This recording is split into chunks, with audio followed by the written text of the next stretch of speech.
6월 10일 육군이 아미타이거 전투단 선포식을 했습니다. 아미타이거란 첨단 기술로 무장한 미래형 전투 부대를 말하는데요.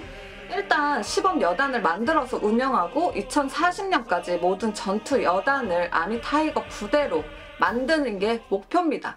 아미타이거의 구체적인 내용은 워리어 플랫폼을 착용한 병사가 드론과 로봇을 활용해서 생존력과 전투력을 발휘하는 겁니다.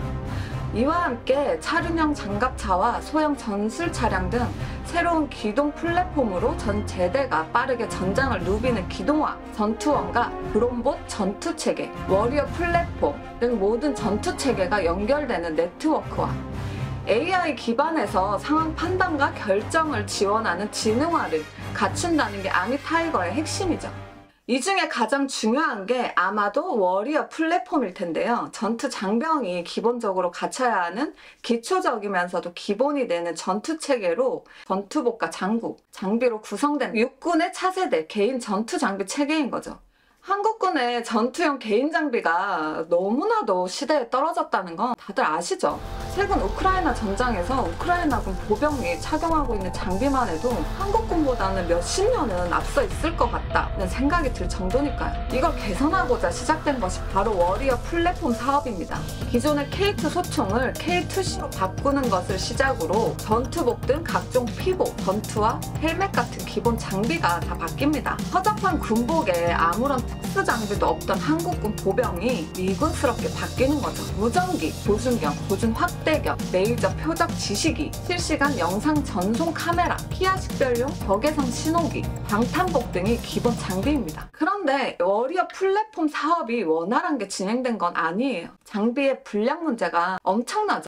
작년에 육군이 점검한 결과에 따르면 육군이 채택하기로 했던 조준경, 확대경, 레이저 표적 지시기, 원거리 조준경 등의 장비의 평균 불량률이 26%에 달했어요. 특히 개인화기 조준경 같은 경우엔 불량률 40%, 확인 필요가 57%에 이를 만큼 아주 엉망이었죠. 방산업계에서 불량률이란 5%만 넘어도 사업 실패로 보는데요. 이쯤 되면 단순 불량이 아니라 조직적 방산 비리가 의심되는 상황이죠.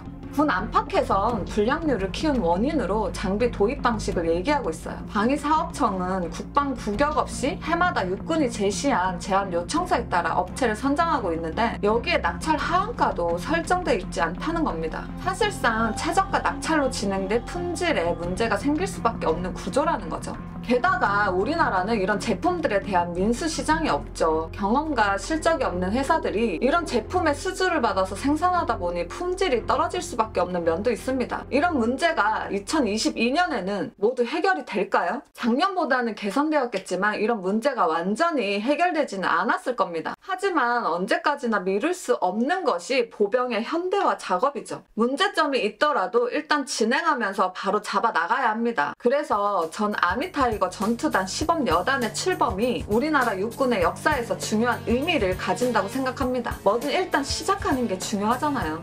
육군은 워리어 플랫폼을 2025년엔 14만 5천 명, 2029년까지는 36만 5천 명에 보급할 계획이라고 합니다. 이날 선포식이 끝난 후에 유무인 복합 전투체계 전투 시연도 있었어요. 2025년 이후 육군의 전투 장면을 구현한 것으로 아미타이거 여단 선두 중대가 적의 공격을 드론, 로봇과 함께 방어한 후 공세로 전환, 적을 물리치는 모습을 선보였고 신규 무기체계 명령식도 있었습니다. 아미타이거 전투단이 운용할 새로운 무기, 분토나를 대신하는 소형 전술 차량은 현마, 똥포라 불리던 105mm 국사포를 차량에 탑재해서 자주포로 만든 풍익, 30mm 차륜형 대공포가 1000호, 차륜형 장갑차는 100호, 대포병 탐지 레이더 2는 청경2, 120mm 자주 박격포는 비격, 장애물 개척 전차는 콧불소. 이들 장비의 재원과 성능에 대해서는 우리 다음에 다시 다루는 걸로 하고요. 여기까지 아미타이거 전투단 뉴스를 전해드렸습니다. 오늘도 구독, 좋아요, 알림 설정 잊지 마시고 꼭 부탁드릴게요. 감사합니다. 안녕.